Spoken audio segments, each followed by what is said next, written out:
Les visages secrets de l'alchimie. Lorsqu'on évoque l'alchimie, on pense presque toujours à la transmutation du plomb en or. Pourtant, cette image est l'une des plus trompeuses. Les véritables alchimistes parlaient rarement de métaux au sens strict, mais de processus vivants, à la fois spirituels, psychiques et cosmiques. Un fait peu connu, dans plusieurs manuscrits médiévaux, l'alchimie est décrite comme une science du temps. L'œuvre ne pouvait réussir qu'en respectant des cycles précis, phases lunaires, saisons, heures planétaires. L'erreur de timing était considérée comme plus grave qu'une erreur de matière. Autre secret, l'alchimie était souvent codée pour tromper volontairement le lecteur. Certains traités contiennent de fausses recettes, insérées pour égarer les esprits cupides.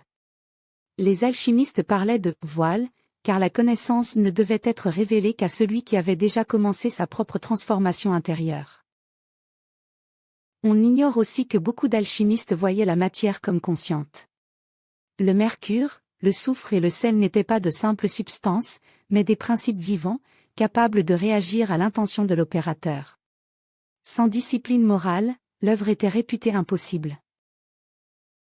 Enfin, l'alchimie n'avait pas pour but la perfection, mais la réconciliation des contraires, le fixe et le volatile, l'ombre et la lumière, l'humain et le divin.